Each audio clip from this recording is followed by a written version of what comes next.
Welcome to Funny, They Don't Look Jewish, where Judaism appears in the panels. Our purpose is to find characters, stories, and issues of comics that explore explicitly Jewish content. I'm Henry Bernstein. And I'm Brandon Bernstein. No relation.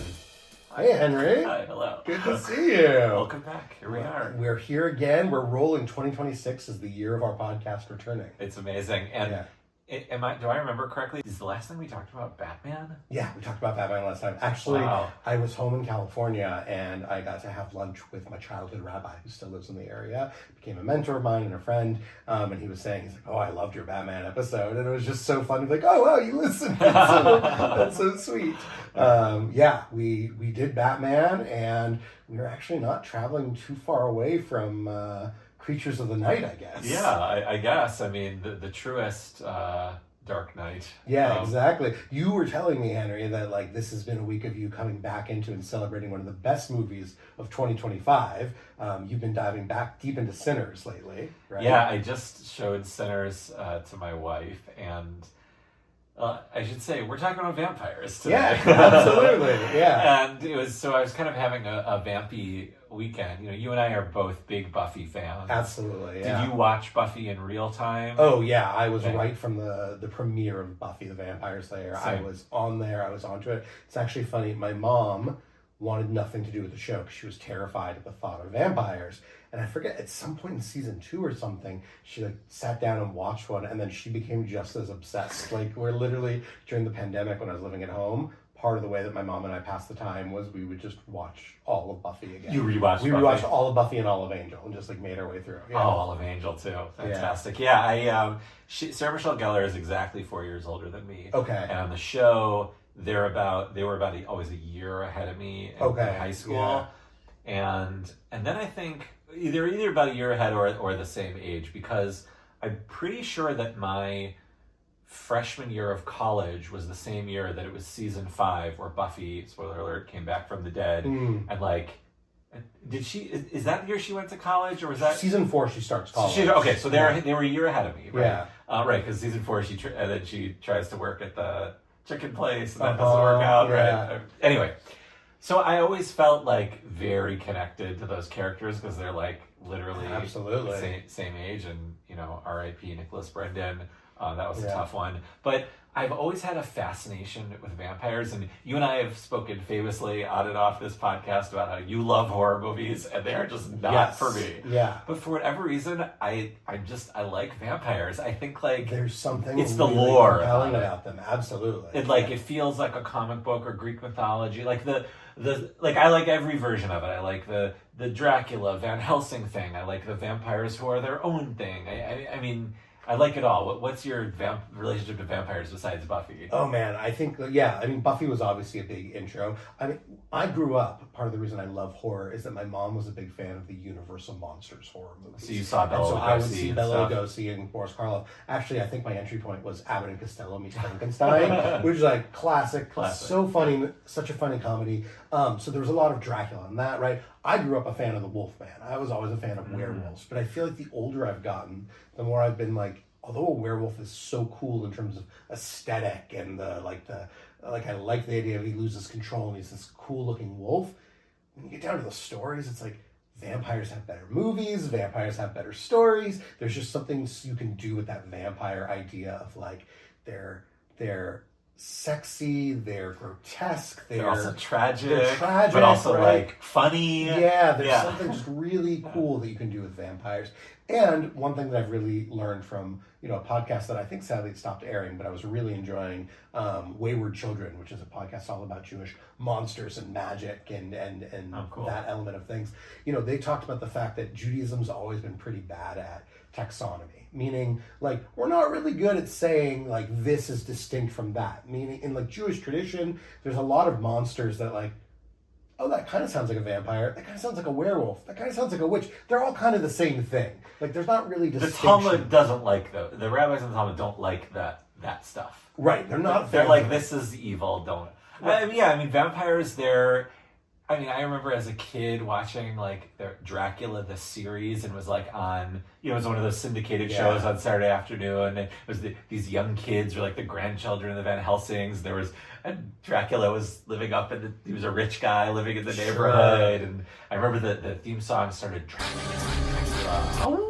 Oh, that's amazing. It's just like the things that live with you. Totally. Well, you're also reminding me, like, I also really loved, as a kid, I think maybe this is part of the age difference between us, right? I was a big fan of Power Rangers, and as a result, I was a big fan of the show Big Bad Beetleborgs. I don't know if you ever watched that one. I don't think so. It was also, Marvin was these, like, weird, these kids that became their favorite comic book characters that were the Beetleborgs, these robot beetles. But they went to a haunted house for some reason, and in the haunted house was a vampire, a werewolf, a Frankenstein, a mummy, who all lived together and didn't like the kids, but also were kind of on the kids' side. And so it's just like, you would see like a Dracula or a vampire all over the place. And now I'm thinking of 30 Rock, right? Where in Werewolf Bar Mitzvah, right? Tracy Jordan says like Draculas. And he's like, it's not plural. It's like, it's not a it's just Dracula. And yet what I just said was like, in that show, there was a Dracula. So. Right, I guess like, it's like, so what version of vampires do you prefer? Do you like the traditional Dracula retelling story? Do you like Nosferatu? Do you like when just vampires are like in Buffy where there's just a ton of them? I just like vampires where there's a ton of them. I like the idea.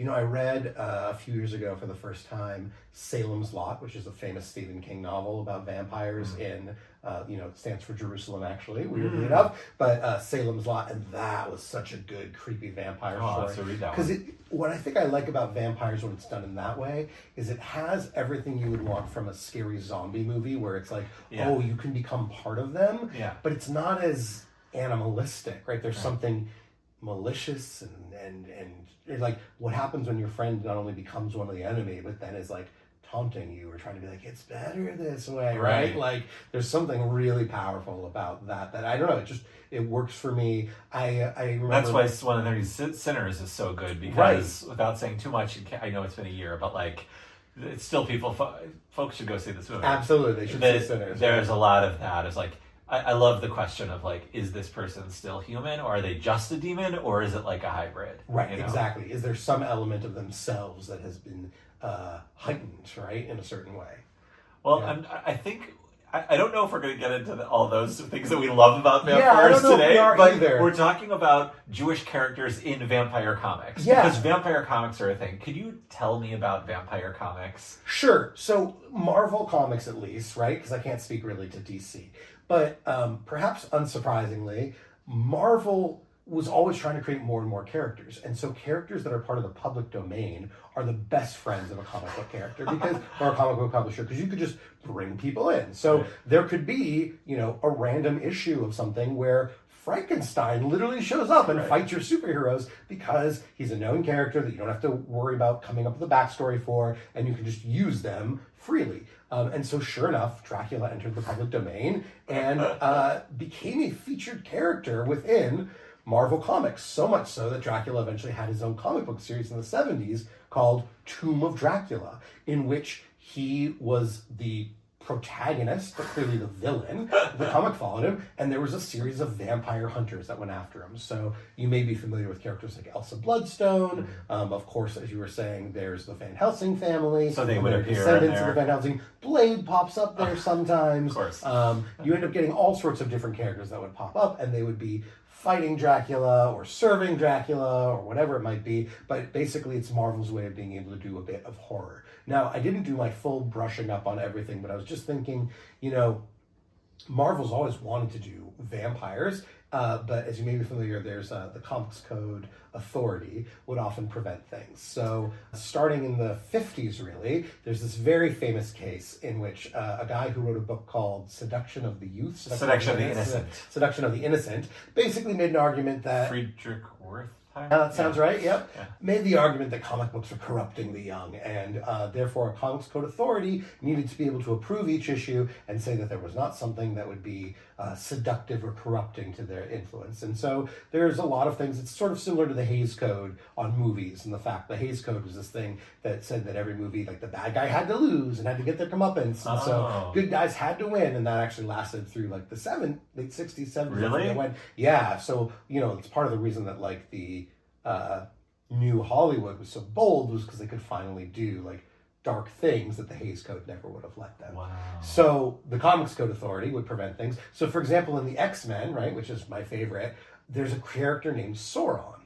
Sauron turns into a dinosaur, into a flying pterodon, and absorbs mutant energy. And when he does, that's what transforms him into this flying creature. So you have someone who feeds on the life force of others and turns into a flying creature. What does Sauron sound like? He was meant to be a vampire. He was always supposed to be a vampire, but vampires weren't allowed according to the Comics Code Authority at the time. And so they had to create instead a mutant pterodactyl, who's basically a vampire. He was an energy vampire, right? As we end up getting, and that becomes a common trope. Right. So I don't know when the Comics Code lightens up, but clearly at some point in the 70s, because all of a sudden you've got Dracula. And it doesn't always show what he's doing, but like it is Dracula from the novel. It is the blood-sucking, woman-seducing, Transylvanian prince fighting the Van Helsings, Count Dracula. Of course, as you may know, Marvel also introduced another type of variation of the vampire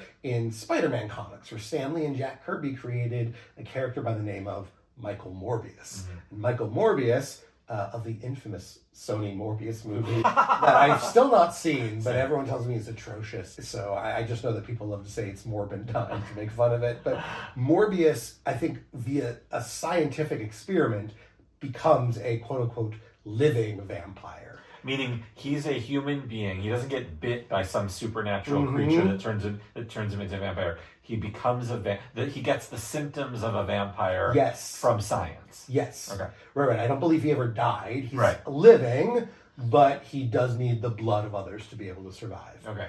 All of this is just like us diving into, I think partly it's us diving into the fun of vampire lore because it's fun. And also it's Judaism encountering vampirism, but it's not the best of Jewish content. It's all kind of linked. So we're having fun with some vampires. We're having fun with vampires. I was thinking when you brought up Buffy, by the way, there's that great scene where they're trying to undo an invitation to a vampire to come into the house. And so Willow's casting some spells, and Willow Rosenberg, of course, is a Jewish character. Yes. And there's some line where she's like, I'm gonna have to explain how, Ma and Pa Rosenberg's only daughter is putting up a crucifix in her room. I remember that. Right? So that's sort of the level we're getting of we're getting characters that are nominally Jewish, or they are Jewish, but they're just kind of referring to their Judaism and they're encountering vampires. So, should we dive into our first issue? Let's get in. This is like one of our longer introductions, I think it was fun and informative. Yeah, absolutely. So what are we looking at first? All right, so first we're looking at Adventure into Fear, number 20, November 1973,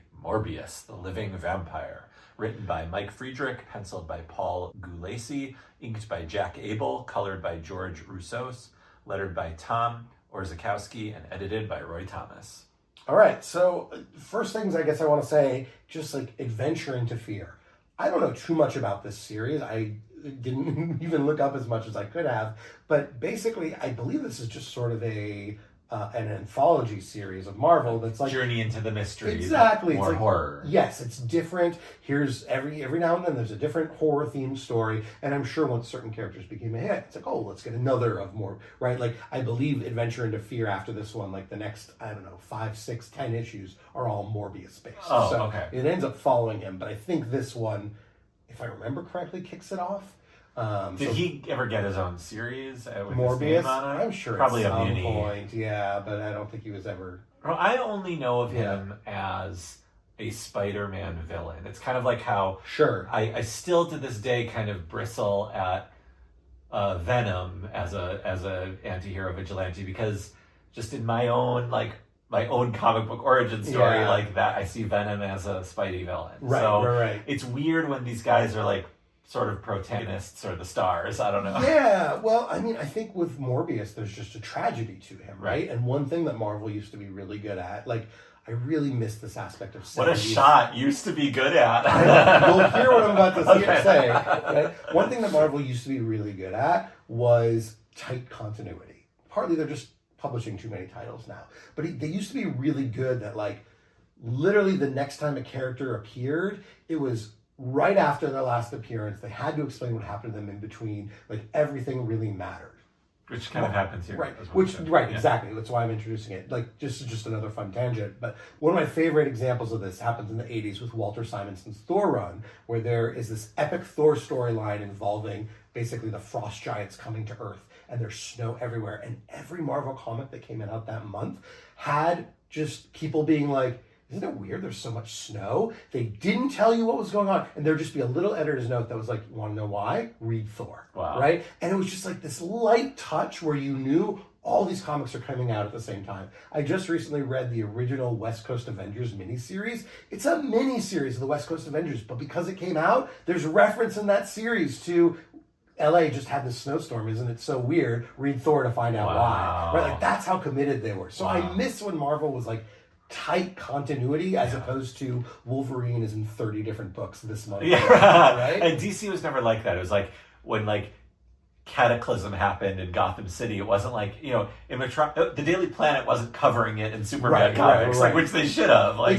you would even just a reference. I mean, maybe there was like Superman did come to visit once, and I don't know, it couldn't help for whatever reason. Yeah. So anyway, at this point, Morbius, basically the beginning of Adventure into Fear, it gives us a summary of everything he's been up to since he appeared, where we end up having him. All right, so before we get into that, though, I just want to say this is written by a guy named Mike Friedrich, which when I first heard that name, I was like, there's a chance this guy's Jewish. He's writing a Jewish character. He could be Jewish. Looked it up. No. In fact, he's so not Jewish that he became a United Methodist deacon. Okay. So I just That's very not Jewish, yeah. All right, so basically what Morbius has done is he fought Spider-Man, he was trying to get cured. He had this incident where he ended up encountering the X-Men, or some of the X-Men. The X-Men fight, Cyclops blasts him off. He goes running away after Professor X was trying to help him. Because Morbius is this tragic figure. Right. He's trying to cure himself of his vampirism. He's sort of mutant adjacent. Like, if he was born with these powers, you would be more sympathetic to him. Absolutely. And I mean, he's sort of mutant adjacent. He's also sort of like the Thing, if instead of the Thing just being upset about being a rock creature that wants to be human, it's like, what if he was a rock creature who had to, you know, feed on children or something, right? It's like, oh, it's this tragedy. Yeah. So Morbius is traveling around, and as his hunger overwhelms him and he ends up eating things even if he doesn't want to, on page 7 of this book, he runs into a pair of people who are really quite the pair. We have Rabbi Krauss, who is a black hat, bearded, like, I don't know, he looks like a pretty typical... Yeah. Not quite chassid, but he's... Yeah, it's just like sort of an Orthodox rabbi. An Orthodox rabbi. And a guy known as Reverend Damon. Which, if that name's not giving something away, you haven't read enough comic books. Right. So, a rabbi and a reverend are walking around together, and it turns out that this rabbi is also a biochemist. Because it's the Marvel Universe, so of course he is. Because why not? And they run into Morbius basically in an alley, and of course you would think that Morbius would want to attack them, but Rabbi Krauss is like, hey, we don't mean you any harm, we are men of peace. And Morbius actually basically acknowledges, like, I don't know why, but my thirst is slaked, right? Like, I don't feel the hunger. Like, there's something about these holy men that calms him down, which, that's kind of cool. Yeah, I mean, that is cool. I mean, first of all, just that the first introduction of Rabbi Krauss is that also he's not just a biochemist, he's a renowned biochemist. Yeah. Like he is an expert in his field. I was like, that's really cool. I haven't seen that in a comic before. We always get the rabbi, and their job is the rabbi. Right, right. And so it's cool that, like, he's a science man. Absolutely, right.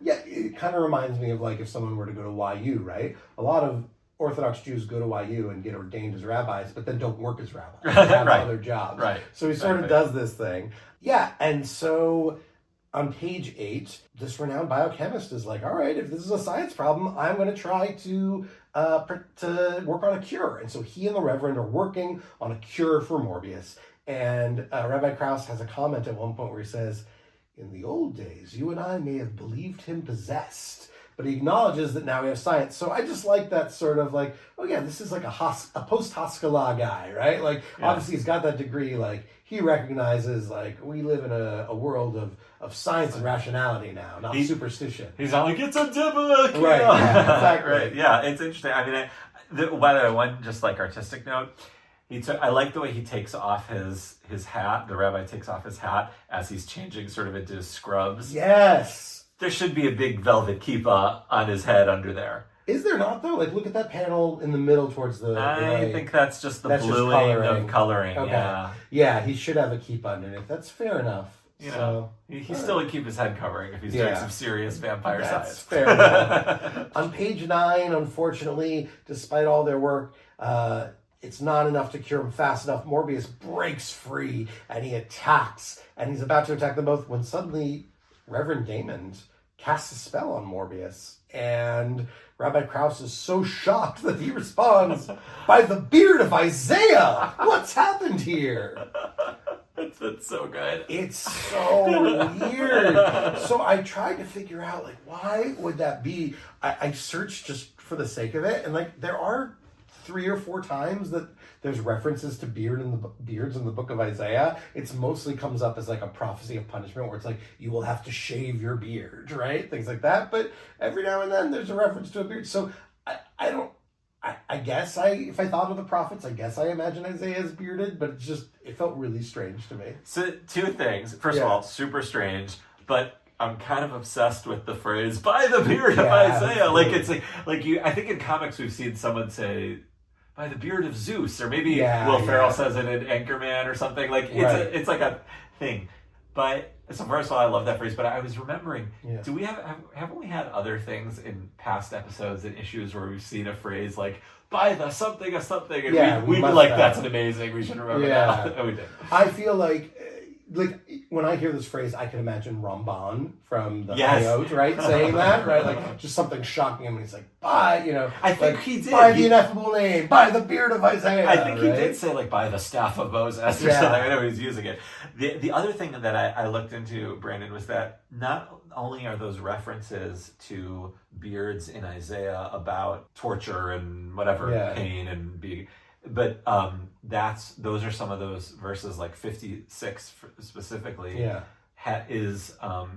Christians use that as one of those Isaiah phrases that tells the foretelling of Jesus. Eventually, that he will end up, on the cross, his beard being ripped out, ripped off. Got it. So they use that one. So it was, sorry to bring it all back. Maybe that's why a future United Methodist deacon, like Friedrich, knew to say about the beard of Isaiah. Maybe that's why. So on page 10, the Reverend reveals that he is not a holy man. He is a satanic man. Of course he is, because he's demonic, and he's controlling Morbius now. Morbius is going to be a tool he can use. And, it's funny. I don't think he is the same as Damon Hellstrom, who's literally the son of Satan in Marvel, but feels very similar, right? He's like a reverend who's really, like, demoniacal. Yeah. I have to say, I'm really glad that the rabbi didn't turn out to be the one who is the demon. Yeah. I really appreciate that. Fair enough, right? Yeah, if you think about, like, one of these characters is meant to be the true holy man, and one is meant to be like the devil. The devil, I'm really glad that they didn't go with the Jewish guy as the devil. Fair point. I like that. So thank you, Mike Friedrich. Unfortunately for Rabbi Krauss, our renowned biochemist, on page 11, now that he's revealed, the Reverend or our Damon commands Morbius to kill Rabbi Krauss. And we see these panels zooming in on Morbius's teeth. We see the Reverend saying, "Kill him," and we see Morbius grabbing the rabbi, biting his neck, slowly draining him of his life, and we get the thought balloons of the rabbi, who thinks to himself, because it's Michael Morbius, Michael, a Hebrew name, who is like God, to be exact. How ironic that such a name is that of a vampire. And then he dies. He does. And of course, Michael is Michael. Right. Who is like God. And Michael is one of the angels. One of the angels, yes. Yeah. In fact, I always think, both because of the song and in general, there's sort of this thought that God is flanked by angels on all sides. And so you have Uriel, or the light of God, to God's front. You have Raphael, or the healing power of God, to God's back, because the back of God is meant to have healing properties. And then you have Michael, who is like God, to the right, meaning associated also with the aspect of loving kindness and forgiveness. And then you have Gabriel, God's might, God's power, to the left, who of course is associated with like Dean and Gevura and those elements of Kabbalah. So I know that from the song, the Karl Bach song, Hashem Hashem. Where does that? Do you know where that appears in the Tanakh? I don't think that those names are necessarily from Tanakh. It strikes me as more rabbinic. Okay. Yeah, I would have to look into it to be sure, but certainly I don't think all four are. I think that they're rooted in things from Tanakh, again, like in their linguistic place, but I think they're more rabbinic conceptions. Two things. One, while I was relieved that the rabbi didn't turn into a demon, I guess we're still going to fridge the Jewish person. Okay, and spoiler alert, we'll see that again. Yeah. And there's just a quick little lettering note. Usually I give an artistic note, but here's lettering. Sure. The lettering for Michael or Michael is in a slightly different font. Oh, yeah. Comics usually are all uppercase in the lettering, but here it's sort of a stylized lowercase.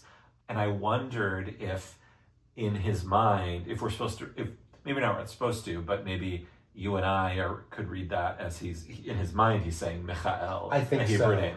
I think he's probably pronouncing it differently, and that's the emphasis. Yeah. Great. I think you're probably right. Sorry, Rabbi Krause. Morbius goes on to have a really strange adventure where he's sent off to go kill like a little girl, and he ends up working with her. I didn't read the fullness of the story because we're here for we're here for the Jewish content. But that is our first example. Obviously we covered Once Upon a Time an issue of X-Men where Kitty Pryde encounters Dracula. So we encounter that, but that is our first Jewish vampire meeting, and as you pointed out, right, it's vampires 1, Jews 0, unfortunately. And like poor vampire was really like demon hell guy posing as a priest. Unfortunately. So now we're going to move into that series that I was telling you about, Henry, and I was telling you about, listeners, Tomb of Dracula, which ran for, I don't know the full amount, but I think 70-something issues, maybe longer. So Tomb of Dracula, there's all sorts of fun collections of it that you can go and buy. Written primarily by Marv Wolfman, I believe. Right. Have we covered Marv Wolf? Have we had an issue where Marv? I don't recall. Yeah. We'd have to go back and look. We have to go back and look. We're making enough of this that I don't remember all the details. Right. You remember every writer that we've covered. Either we're making too many of them, or we made too many over too elongated a period of time. Right? Let's go with the second one. So I remember this, Henry. I discovered this years ago, and I think I came to you like freaking out because it's insane. Like the premise makes me go wild, because the premise of this is that there's a 4-part story involving Dracula battling a yeshiva student. And if you told me that there was a 4-part comic book about a yeshiva student fighting Dracula, I'd be like, that's going to be one of the best comics I've ever read in my life. I am all about that. And it's fine. It was fine. Yeah. It's fine. It was not the best comic you've read. It does not live up to that premise. No. But I'm always going to love this in part because it's a yeshiva student battling Dracula. Come on. It's like the premise is even better than a rabbinical student from JTS alongside with a military chaplain. Yeah. But that ended up being an incredible story. So we're looking at Tomb of Dracula, starting with number 26. Let's hear the details of the issue. This is Tomb of Dracula, number 26, August 1974. Where Lurks the Chimera? Written by Marv Wolfman, penciled by Gene Colan, inked and colored by Tom Palmer, lettered by John Costanza, edited by Roy Thomas. I love a good Marvel comic from the 70s where I recognize every single name. Yeah, you know it's pretty nice. Yeah, I'm going to recognize every panel. I'm going to recognize the writing.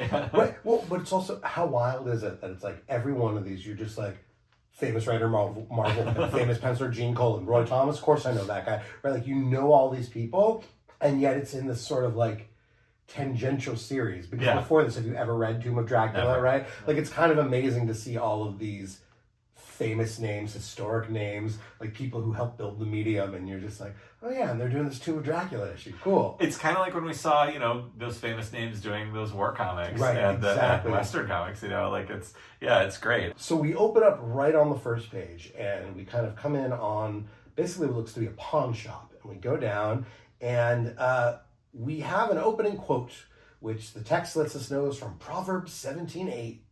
A gift works like a talisman for him who gives it. He prospers whichever way he turns. Yeah, so we have that text. It comes from Proverbs. The Hebrew is really like Even Chen, like a stone of favor. Hashachad beinei valav, in the eye of the one who owns it, who gives it. El Koros, like to everyone who turns towards it. Yaskil, he'll benefit. What's the word in Hebrew that means talisman? Yeah, I think that's probably Shoched? Even Chen. Even Chen. Oh, Even Chen, like a favorable stone of favor. Yeah, exactly. Like in the way that stone is often or rock is often another word for God in the Bible. It's like a godly thing. Yeah, but I think in this case, literally an Even Chen is just like, it is a like stone of favor that you would use, right? Like it's like a talisman, right? It's Let me ask you about that, because that's what I had to note about it. Like, are talismans things in Judaism? Oh, sure. The rabbis are going to kind of like push down on a lot of this eventually, but especially in folk traditions of Judaism, there's always been this effort. Like, there is an idea of sort of folk level magic and superstition and charms and things that we have, right? We were kind of talking about, in a way, like, in addition to talismans, the Hebrew term, there's like a kamea, which is like an amulet that is meant to like ward off evil things, right? Like, what is a mezuzah in some ways, if not like a charm to ward off evil in a certain way? I have a note about that later. Okay. So you're onto something. And so the point being here, that yes, I think like it is indeed a charm. I also want to bring in, like, if you go to Sepharia, another translation of this verse would be, a bribe seems like a charm to its user. It brings success at every turn. So it's interesting to see, Marv Wolfman's probably going with a different translation, but the text can be understood in different ways. Anyway, I always think, when I think of Proverbs, when I was in rabbinical school, I had a classmate who was a second career rabbi. He was in his 40s, entered rabbinical school at the same time with all these 20-somethings, right, who were learning. And he was talking a lot about the book of Proverbs. And he really liked the book of Proverbs is sort of envisioned as like wisdom being personified and speaking and giving all this advice to people. And of course, wisdom is understood by the rabbis to be Torah. So it's like talking to wisdom, talking to that. So it's all these like proverbial statements of wisdom that we end up getting. Is this one of the ones that Solomon was supposed to have written, or? Yes. Uh-huh. Yeah. Solomon's Proverbs, yes. Okay, so anyway, we have this opening statement, and then we come down, and the bottom half of this page, we have two guys clearly wearing kippot. One, an old man with the beard, like, once again, the typical sort of like rabbi look.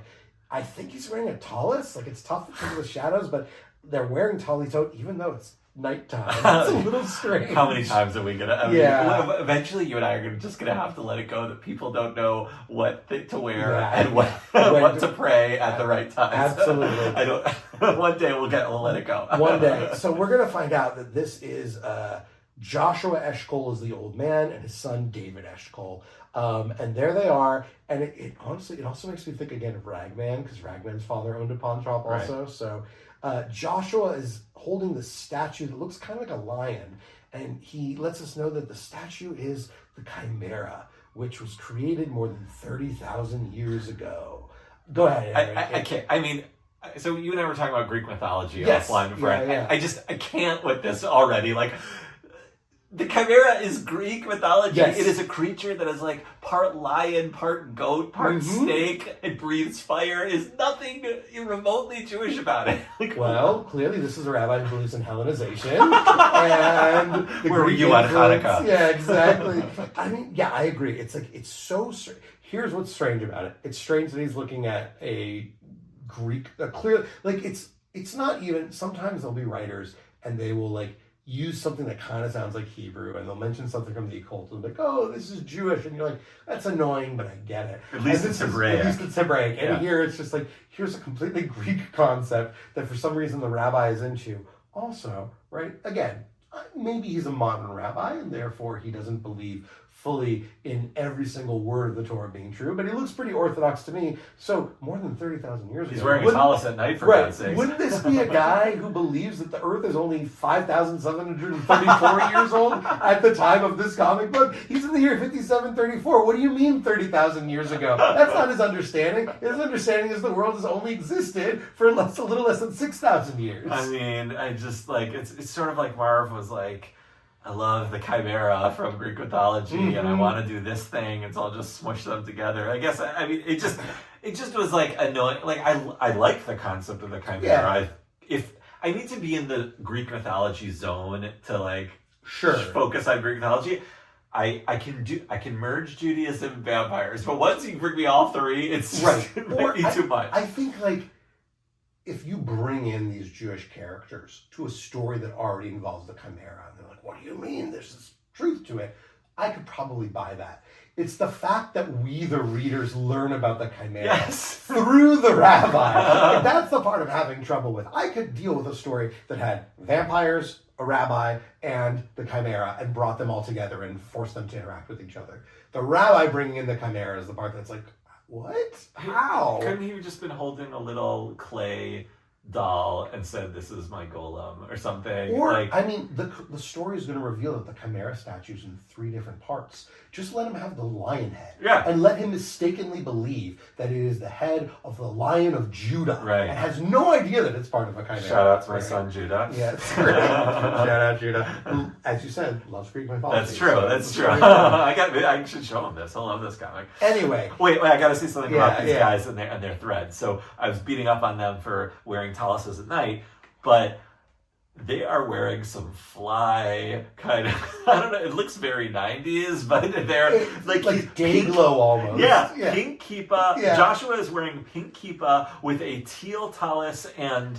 instead of black stripes, pink stripes. And his son is wearing a blue kippah with Green Bay Packers colors, a green tallis and yellow stripes. Like, I don't know where they got those. Like, very fashionable. Like maybe the Chimera produces those colors, like a techela, Greek mythology techela. Yeah, well, you know, and or sometimes in comics they just at nighttime they color things differently because it's that. So yeah, really bizarre the way they look.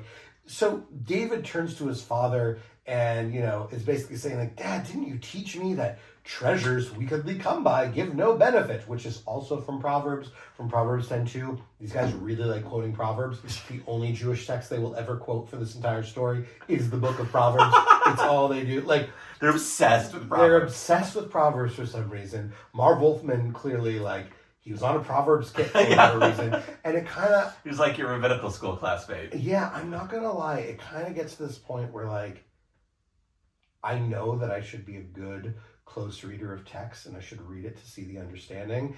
And my eyes just kind of glaze over when I read it because I'm like, you're just throwing another meaningless Proverbs quote at me. Like Jews just don't really do the, like, let me quote chapter and verse to you back and forth. Totally. Right? Like, that's just not the way we do it. It's usually, I'm going to bring up a verse, then I'm going to explicate it for you. I'm going to explain why this is important, right? Like, even in the Talmud, it might quote it, but it's always assumed that you know. It's just, it feels so weird to just have them be like, let me quote Proverbs at you, Dad. Yeah, like in the Talmud, they're doing it to cite their sources to, like, because they're arguing and they need to bring proof. Right. But, like, it's sort of like even a footnote but like the point is, like, the story or the argument that's happening, like, that's how we remember Judaism is through like the telling of the story, not through quoting a verse. And if you're going to quote a verse, it's like, there's certain verses that are commonly quoted, and it'll be something like, love your neighbor as yourself, not treasures wickedly come by, give no benefit from Proverbs. Anyway, on page 2, Joshua reassures his son that he's not in trouble because his soul is clean. I liked that. It kind of reminded me of, like, every morning Jews will pray, Elohai neshamash natatabi tehorahi. Oh God, the soul that you have given me is a pure one. So I like that it's holding on to that idea that, like, the soul is something pure within us. And then Joshua asks his sons, right? Don't forget, remember the words of Solomon. Guess what he quotes, Henry? Is it Proverbs? It is Proverbs. It is literally an entire page of quotes from Proverbs. any readers who want to look, it's Proverbs chapter 4, verses 10 through 19. You can enjoy looking that up on Safaria or the Tanakh of your choice on your own. I'm just going to acknowledge, yep, as we said, Solomon wrote it. The comic was right about that. Okay, great.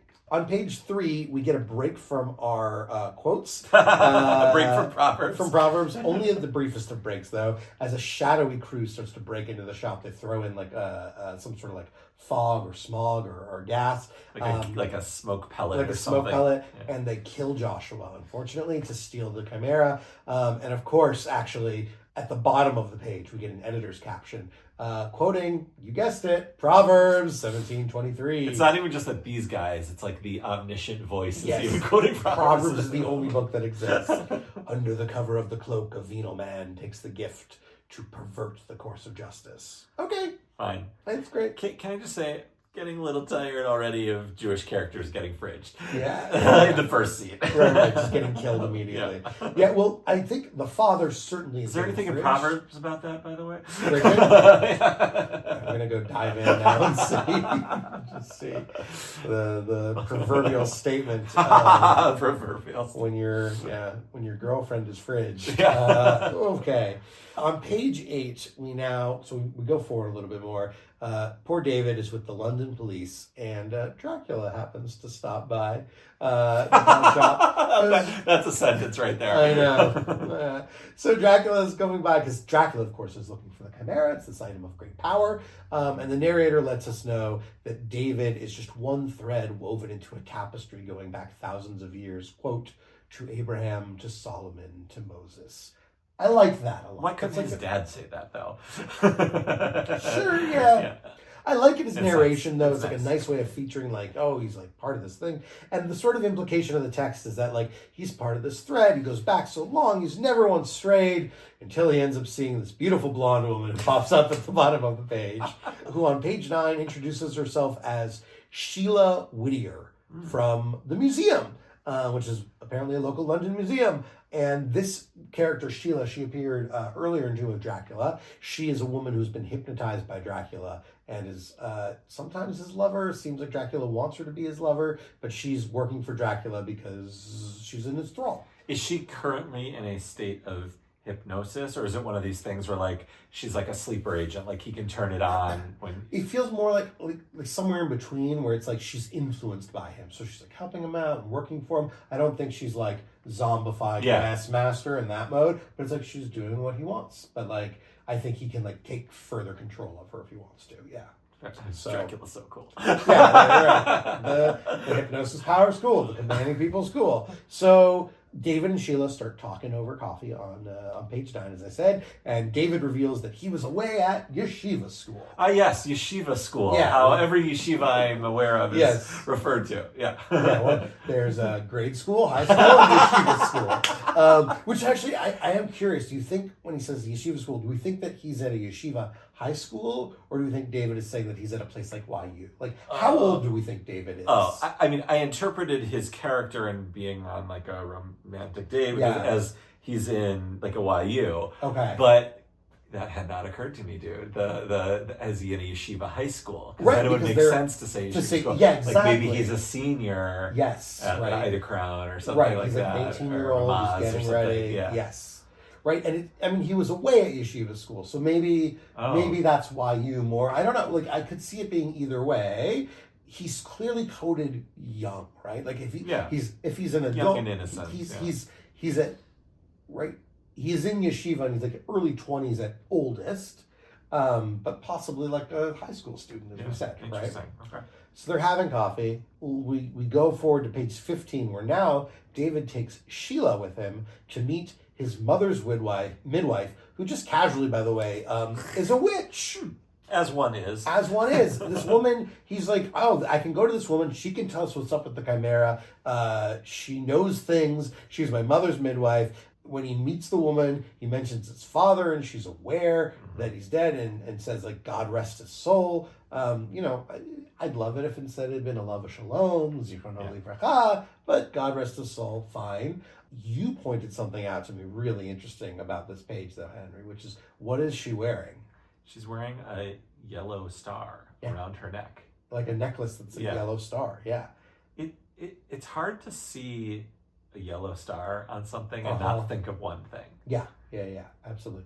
Thankfully, it's like not, like on her chest, right, way, or right? her arm or something. Yeah, but it is like, I don't know. They could have chosen a different color. It could have made it silver. I know that there's a coloring thing. Like, make it blue. I don't know. It just it feels a little weird. It feels a little weird. Yeah. I like it because at first when I see this comic, I'm like, he's going to this woman who's kind of a witch. Like, why would that? And it's like, oh, she's Jewish, and that means that this woman is she is literally a Jew witch, right? She is awesome. She's like Willow Rosenberg. She's like Willow Rosenberg, absolutely. And in fact, again, I was listening to Wayward Children, and there's a whole concept of witches in Judaism, and these women that are maybe we wouldn't call them witches, but they essentially, they do some charms, they do some magic, right? It doesn't mean an evil person who's sort of given over themselves, but there are witches in Jewish tradition. Could you say more about that? Sure. Where that's so this is Don't mind me. Thank you. I thought you'd never ask. Yeah. No, it's so funny. I was literally listening to this yesterday and today, and because I want to teach this summer.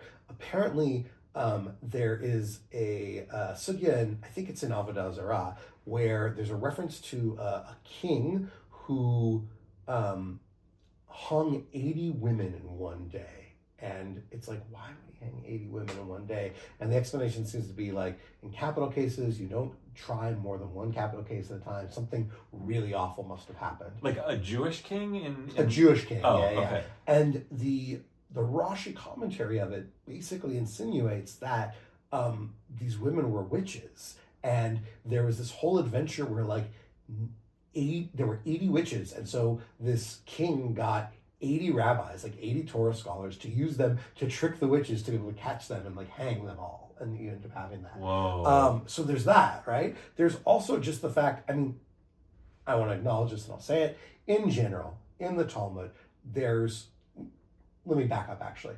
In the Torah, of course, we have lines the Christians like to quote, right? Don't suffer a witch to live, right? Don't allow a witch to. There's some sort of understanding that there's magic, there's sorcery, there are things that people can do, and you should not mess with that kind of stuff. And it's sort of outside of God. That Right, that seems to be, right, one, if you say don't let a witch live, it's not because you think the witch can't do things, it's because you think the witch can do things, right? So, there's an acknowledgement that, this power exists, right? We know that in Pharaoh's palace, Pharaoh had magicians. So, magic is, an accepted thing by the Torah. Right. But, right, the general understanding that I have is that it's, God uses prophecy and dreams and sends us messages, and using magic is improperly looking behind the veil to be able to understand things and influence the world in a way you're not supposed to. But the Talmud sometimes gets misogynistic. Yes. And it's clearly... Sometimes. Well, because the Talmud basically is this thing where I can't remember exactly where the citation is, but there's a part in the Talmud where, there's an aspect of the Talmud that says all women are witches, which is I don't know what that means, right? It seems to be women who have power, who do charms, right? Clearly it's the rabbis who mostly spend time with other guys don't really understand women. And when they see attempts at women being able to take care of things in power, witchcraft, we don't allow that. And literally there's a part of the Talmud where it says, if you come to a crossroads and you see a woman sitting at the corner of the crossroads and she's across from another woman, and you suspect they're witches doing witchcraft, what should you do to prevent getting a hex put on you? Wow. And this is in the Talmud? This is in the Talmud, and it basically says that if you're with a friend, that you should hold hands, and actually you should switch spots and then hold hands because you'll confuse them and they can't properly curse you. And then it says if you're not with someone, it gives you a recitation of things to say that are basically the names of demons that have been captured, and it's this demon, and this demon have been destroyed. It's a way of preventing witches from having power over you, which I pointed this out last summer when I was teaching with some teens in BBYO. The rabbis are worried about witches, and their antidote to the witches is do this movement and switch places and then read these words. Is that not witchcraft itself? Right? The rabbis are cool with them doing magic and spells, but whenever women do it, witchcraft. Well, isn't that, what Salem witch trials and all that is hundreds of years later, thousands, that just basically silencing women and punishing women. Yes. Yeah. I wonder if, that sort of that puritanical culture used those examples from the Bible. I'm sure that was part of it, right? Yeah. I'm certain that was part of it.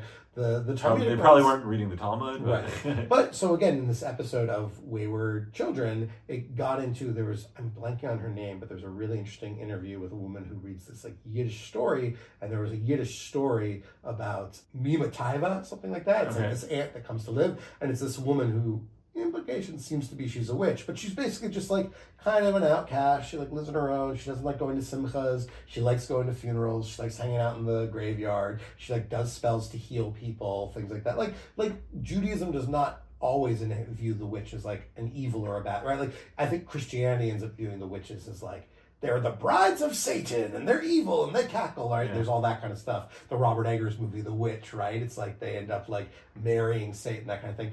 Witches aren't like that in Judaism. They're just women that can like do some stuff, do some spells, do some charms, right? Like, right? I'm sure that a lot of it was just like knowing herbs to heal people, and the rabbis didn't understand it, so it was witchcraft. But it was just like, natural medicine. Fascinating. Yeah. Anyway, Thank so the you point for being, that, there are these, where this is an episode of so many tangents. So he meets this Jewish witch, and now we're jumping on to our next issue. Tomb of Dracula number 27, September 1974, Nightfire. Still written by Marv Wolfman, still penciled by Gene Colan, still inked by Tom Palmer, but now colored by Linda Lessmann, and still lettered by John Costanza, and still edited by Roy Thomas. That's cool. Female colorist. Yeah, nice to see some work. Yeah. Page 8, we've got David in a car with Sheila. He's unaware of the fact that she's under Dracula's control. And he mentions that he's not sure he can believe in the Chimera's powers. He says, I've been taught to have faith, but miracles in 1974 are stretching things for me. I love that line. Like, there's something fun there about the idea. He's like, look, I'm a yeshiva student. I study this stuff. But like, come on. The idea of like magical powers. Come on. Yeah. Like, I like that idea. And then he also says, right, look, I'm just a yeshiva student, not an Oxford brain. Excuse me, doesn't he mean yeshiva school student? Yes, he does.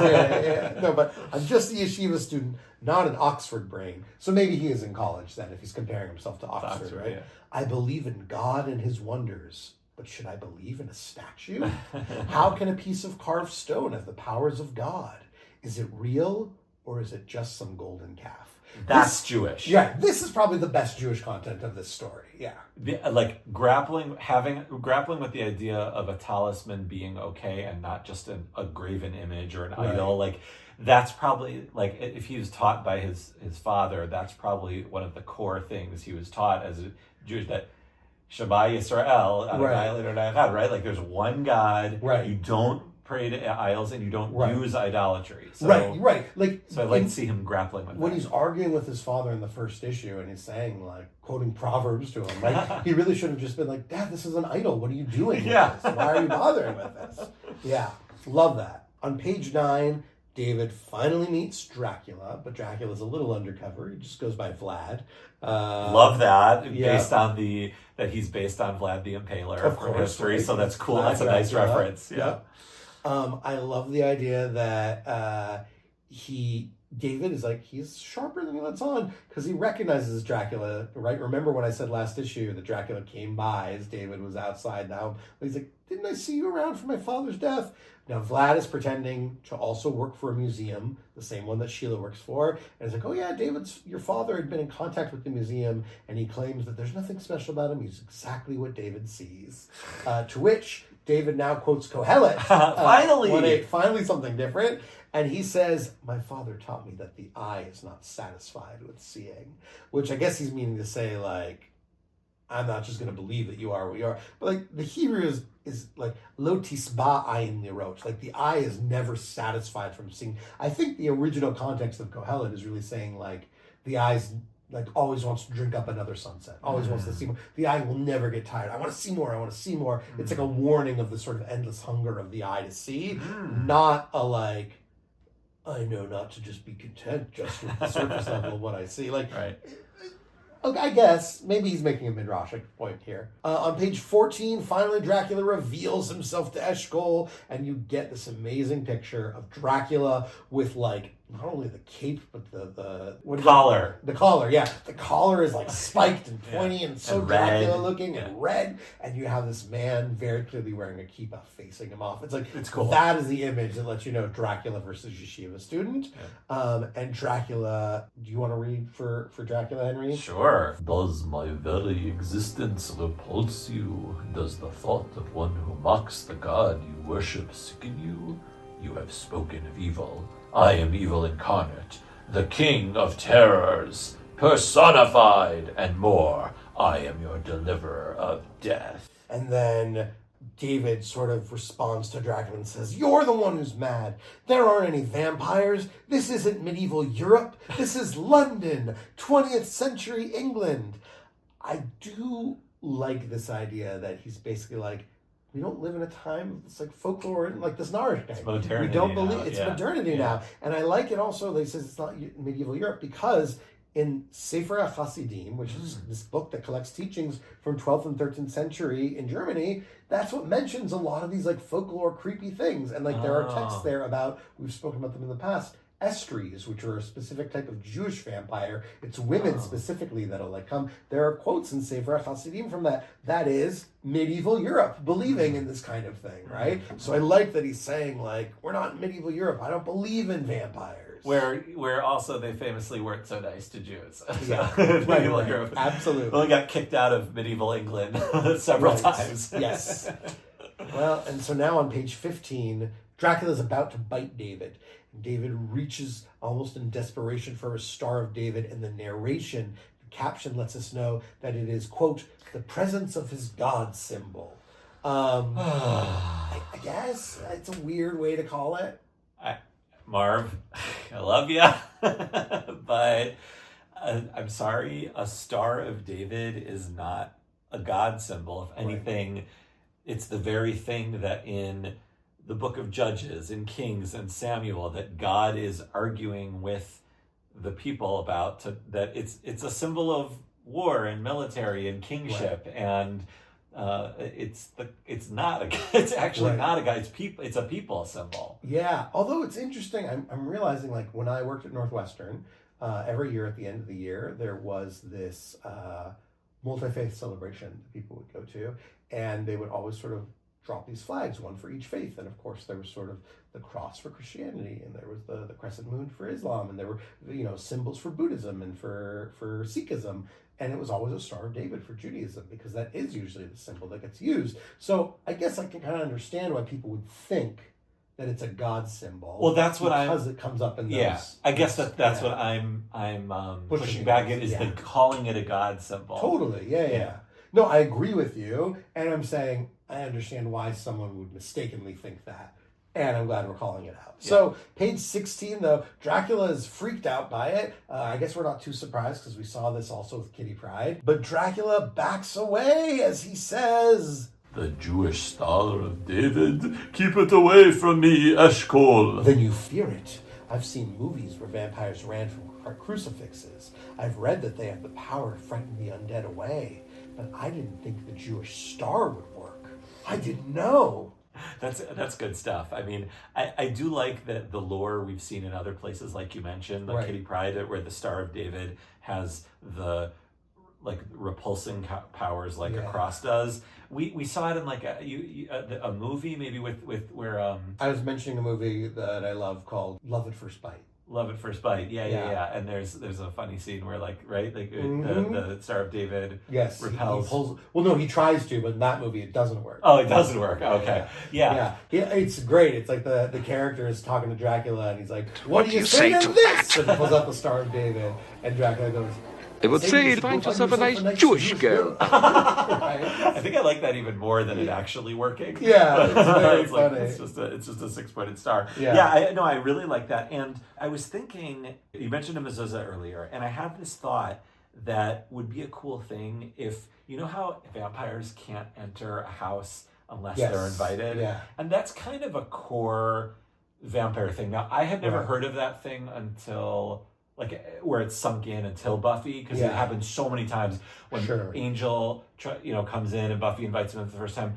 When Buffy rescinds her invitation from Spike, remember? And he walks to the door and it repels him. And there's always, she was always telling, like, her mother, don't invite him in, things like that. Anyway, becomes a core principle. It's very important in Sinners, too. It's a very, very important thing. So, to me, that is a core part of the lore, that inviting vampires in. And so I wondered if there was, like, a cool idea in a vampire comic with Jewish characters where the mezuzah created some sort of barrier, where, like, either the inviting thing didn't matter, like even if someone invited, the mezuzah still creates a protection, or I don't know. It was just like this thought that, like that, and that would be a cool talisman too. Like, you know, when you know, in Sinners, when they're ammoing up, you know, and it's in every cool vampire movie, you know, garlic across the chest, the cross, the stake, sharpening the holy water, the holy water.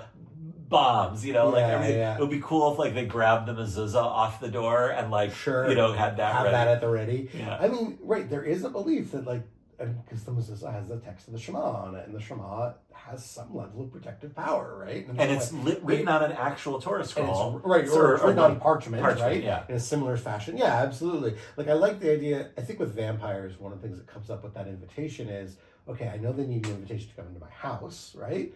What about public buildings? Right? Like, they can get into public buildings, no problem. So I like the idea that maybe, like, well, synagogue has it up, so even if it's not your house, the vampire still couldn't go in because of the mezuzah. Oh, or maybe synagogue would be... maybe any Jewish institute, maybe even like a Jewish day school, as long as it has a mezuzah up, the vampire needs an invite in to be able to get in there. I love it. So let's write it, Brandon. We'll try to make it happen. Dracula then lets David know... Symbols of all gods repulse me, Eshkol, your ridiculous version, and all the others. And though this star hasn't nearly the power of the crucifix I once prayed to, still its very presence nauseates my unloving soul. All right, there are things I like about this and things I don't like Screw about you, this, Dracula. Right? Yeah, obviously there's some of that. But I like this idea that basically saying, like, anything that would be a symbol of a person of faith is offensive to me. Totally. And therefore, right? Like, because, okay, that makes sense. The screw you Dracula part is the idea of, like, the cross is better than everything else. And therefore, like, it's fine.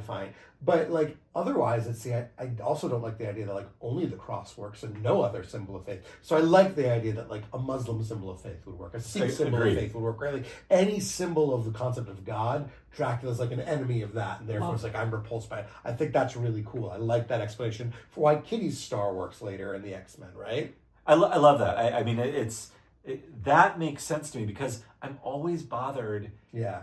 When I'm watching a vampire movie or a TV show like Buffy, and by the way, like, you know, 7 years of seeing beloved Jewish warrior Sarah Michelle Gellar wearing a cross, you know, it does take its toll after a while. However, you can disassociate, you know, because she needs it but it's like, why, I always wonder, why is Dracula so tied into the cross, this symbol of the death of the place in which the Son of God for Christians died? Why is that the thing? Like, it just, to me, it's only because Christianity becomes the world's religion that is considered the most holy and that would repel a demon. Like, it just... Well, absolutely. I mean, I think there's also cases of, like, if you look back at, like, Bram Stoker's Dracula and you read it, like, there's definitely a lens to which to see, like, is Dracula the novel kind of anti-Semitic, where it's like,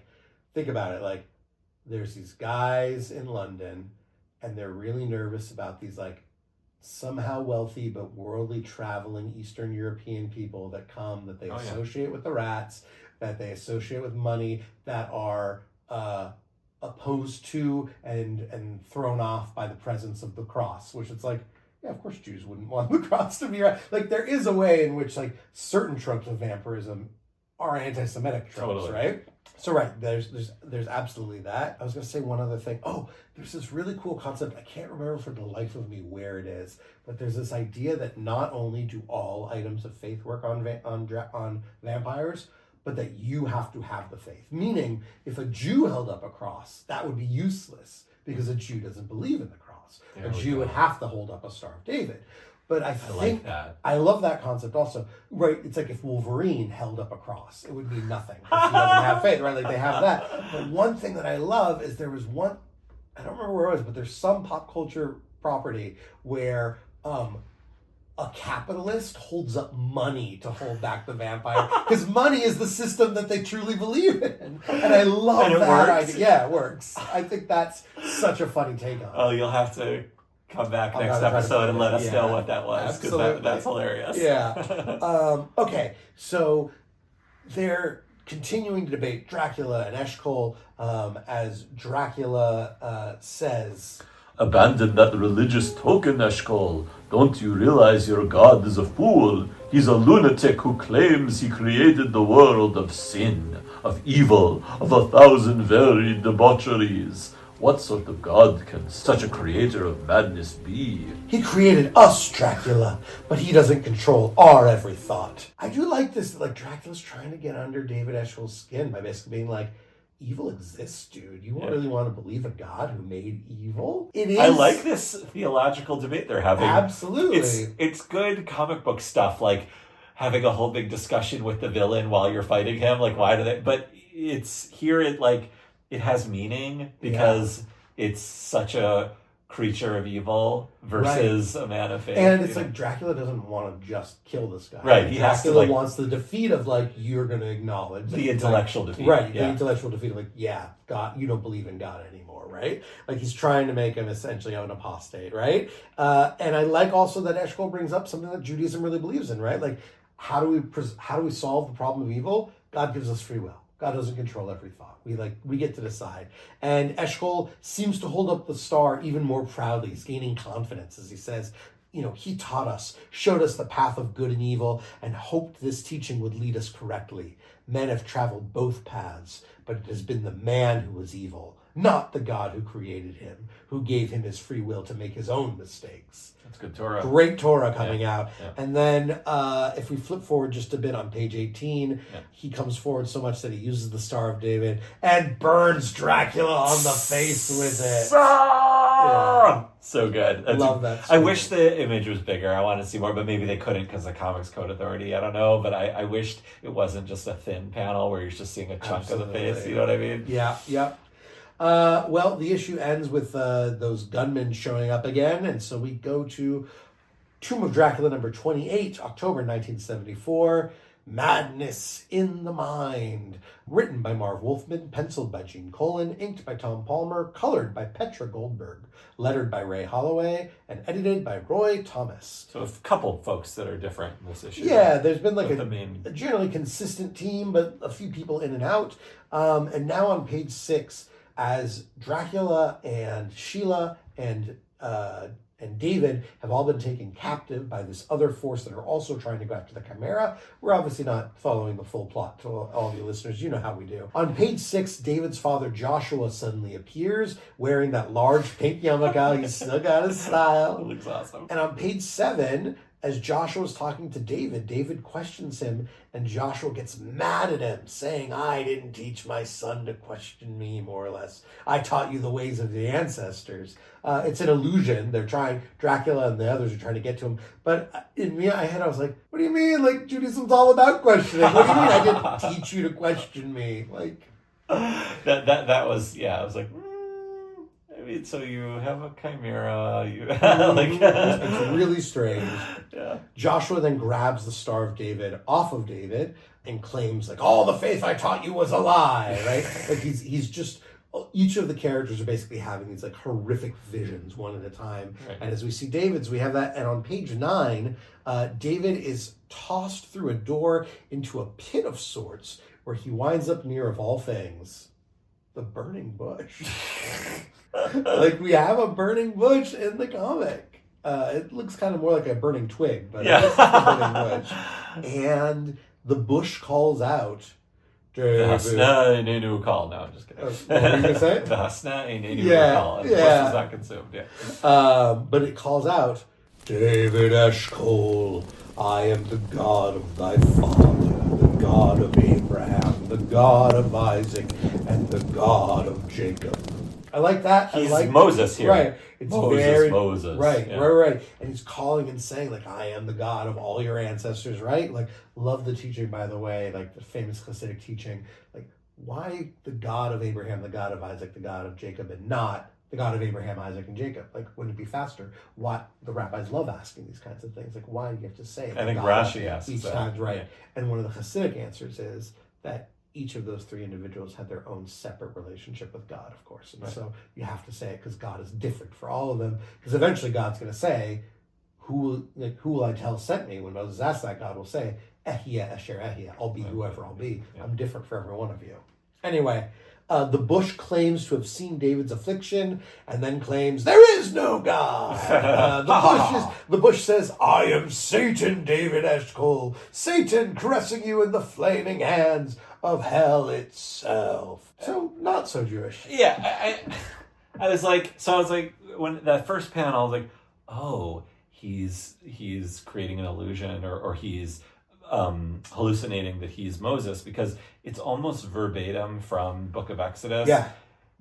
Moses, I am. God introduces God's self to Moses in that same way, and then says, I have heard the affliction of the Israelites. I've seen the affliction. I've heard their cries. Right. And so he's doing it here too, and then it's just like, no, welcome to hell. Well, because it's trying to trick. Yeah, it's trying to break them down. I don't know. I was just kind of like, what the hell is this? So here's a funny thing. I guess it was a couple months ago now.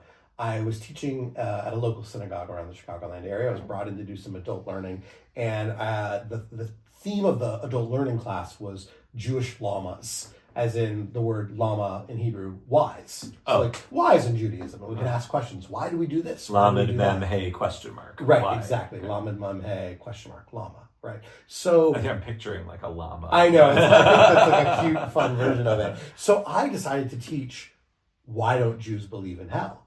And so I was like looking and getting into things like Gehenna and Sheol and all this. But the funny thing is, the more I did the research, the more I found, like, in the Talmud and in elsewhere, like, we actually secretly do have a lot of texts about the idea of, like, the sinners suffering in hell and burn. Like, they're kind of obsessed with it. It's not too dissimilar from that. So, like, the I am Satan is maybe the only part that's like, we don't really associate Satan with hell. Right. But everything else, the idea that there's a torturer down there, the idea that there's a suffering, like, that is Jewish. So at least, like, it remains Jewish in a certain way, right? Despite Marv Wolfman probably not knowing that. Right, yeah. Coincidentally. Absolutely. Yeah. On page 18 at the end of this issue, Sheila finally destroys the Chimera, and David decides to be a whiny little yeshiva student, complaining that she had no right to destroy it because the statue belonged to him. It was his father's. It should have been his, blah, blah, blah. He kind of sounds like Luke, but I was supposed to pick up the power converters from Tashi Tashi Station. Yeah, exactly. yeah. They're my power converters. So we go to our last part of the story, and it's really the sort of cleanup on Tomb of Dracula number 29. You want to tell us about this issue, Henry? Yeah, this is Tomb of Dracula number 29, November 1974. Vengeance is mine, saith the vampire. Written by Marv Wolfman, penciled by Gene Colan, inked and colored by Tom Palmer, lettered by John Costanza, edited by Roy Thomas. So I think the original folks from the first... They're back. They're back, yeah. So on page 7, David and Sheila are talking about escaping Dracula because during this, right, Sheila's realized, like, he's a madman, he's terrible. Like, even though he has a pull on her, she doesn't want anything to do with him. So they're together. The comic's been hinting at it. Clearly there's some sort of romance between David and Sheila. But David says, we can't be together forever, Sheila. My religion would not allow it. Our faiths, right or wrong, keep us apart. So... I guess it reminds me of Adam Smasher when he was trying to date women and was like, oh, I can't actually date you because, I'm Jewish and I can only marry a Jewish woman. Like, David seems to be saying that, but, like, do we think they hooked up? Well, that's so funny you said that because when Adam Smasher says that, it's like he's like sort of like putting up a wall. He's like, I can't date you. Right. And here the implication was to me that he was like saying, we can't be together forever, implying that we can fool around, we can hook up, you can, like, which is such a dick move and does not make Jews look nice. Like, he's like, yes, forgive the expression, he's hooking up for practice, and then he'll get married to a nice Jewish girl. Like, that offends me a little bit. Like, maybe if they hung out, she would be interested in Judaism. Right. And maybe they could. I don't know. Yeah. It just wasn't nice. It's so funny you bring that up because, as you may know, and as my listeners may know, when I went to HUC, I think it's still the policy, there was a somewhat controversial policy that if you were in a significant relationship with someone not Jewish, you could not be ordained. It was basically the only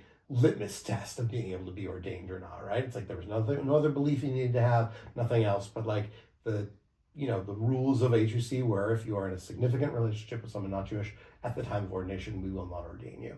And there's one of my classmates who gave a sermon that was challenging it, and it's been this issue at multiple rabbinical schools. But I vividly remember one of my Tanakh professors talking about that policy, and he's like, yeah, it's like a silly policy because the way it's worded, forgive me, I'm quoting him directly. He also said, he's like, yeah, you can't be in a significant relationship, which seems to be saying like, it's fine, like go ahead and like that's okay. You just can't be in a significant relationship with them. Yeah, it's not appropriate. It's not nice, and it's very demeaning to other religions and to a person's identity. It's just kind of like, like we can have some fun. I don't know, but I can't marry you. I can't bring you home to my mother. Well, to finish up and wrap up, on page 8, David drives off.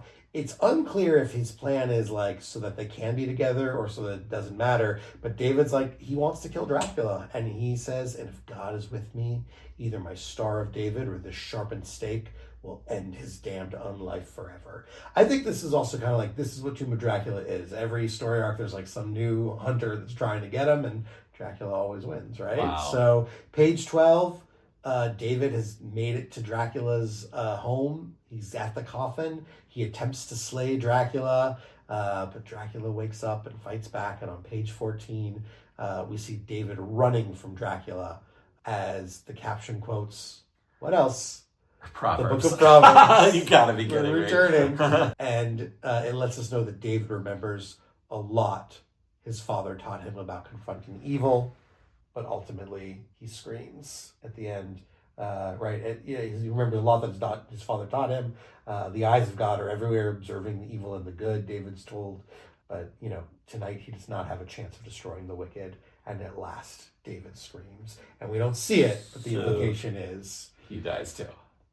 Vampires 2, Judaism 0. LOL. I mean, I really found that to be demoralizing. And, it's kind of like in wrestling when watching a tweener or watching two baby faces wrestle against each other or two heels. Yeah. And you just don't know, you split the audience. You don't know who to root for. And like reading this, Dracula's the heel throughout the story and clearly the villain. And especially as a Jewish reader reading this Jewish character, I'm rooting for David. Yeah. And then it's just like, oh, this is Dracula's story. Yes. Yeah. He is the heel champ going on a long run. And this is not the guy who's going to take him down.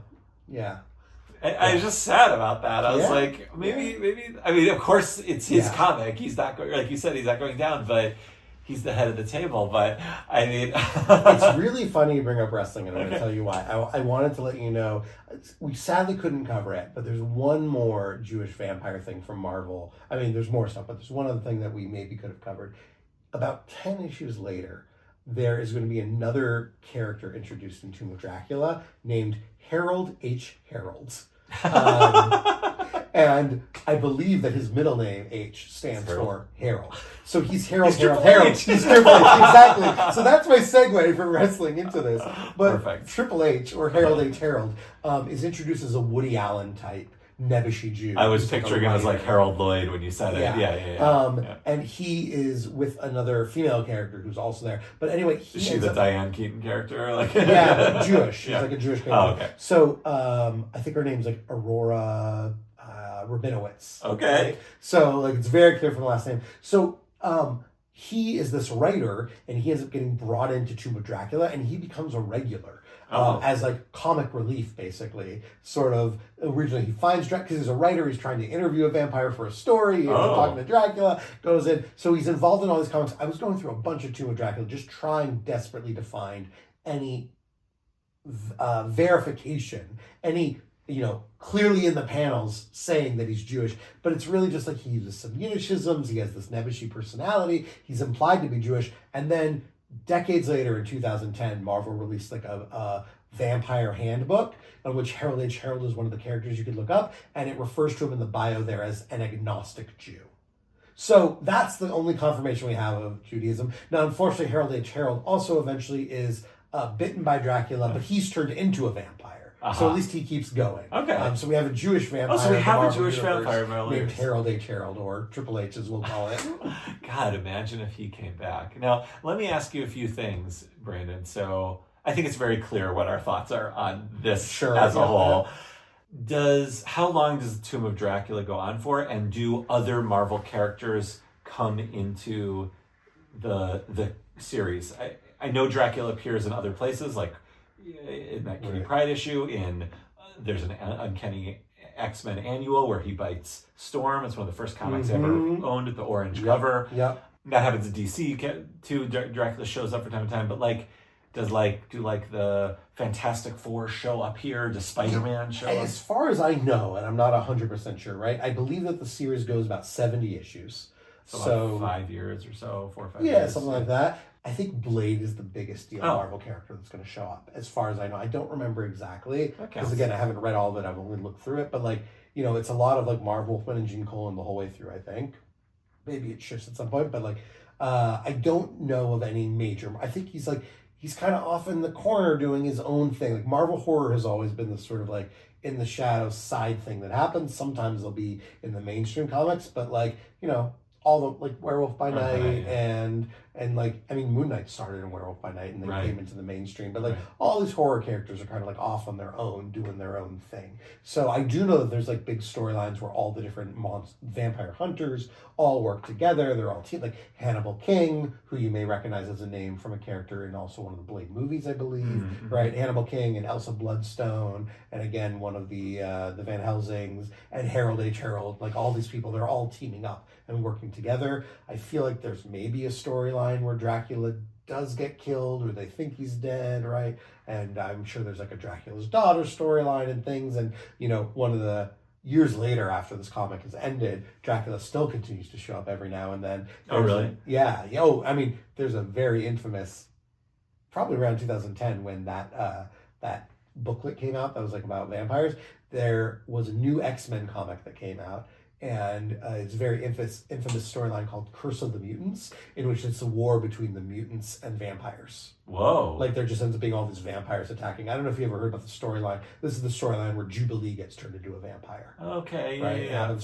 And it's actually Dracula's son is leading the army of vampires, and the X-Men have to go and team up with Dracula to stop the son and all the other vampires. So Dracula, again, he just he'll pop up every now and then in the comics. Wow. Yeah, but I think really the 70s is where we leave most of our Jewish Dracula connections. There are a few more Jewish vampire things to cover, but we've actually decided to do that in a future episode. We will. So hopefully you'll hear that soon, listeners. But yeah, that was Judaism and vampires. Honestly, in our discussion, getting into the philosophy of some of it, there were some better highlights than I realized we would get even after the notes we had made. Going into it, there was some good stuff. Overall, cool concept, not quite the execution I'd like. Maybe we'll see better next time. But until then, I'm Brandon Bernstein. I'm Henry Bernstein. No relation. Thanks for listening. You can follow us at Jewish Comics Pod on Facebook, or you can email us at jewishcomicspodcast@gmail.com. Please don't forget to give us a rating, and you can hit the subscribe button if you haven't already.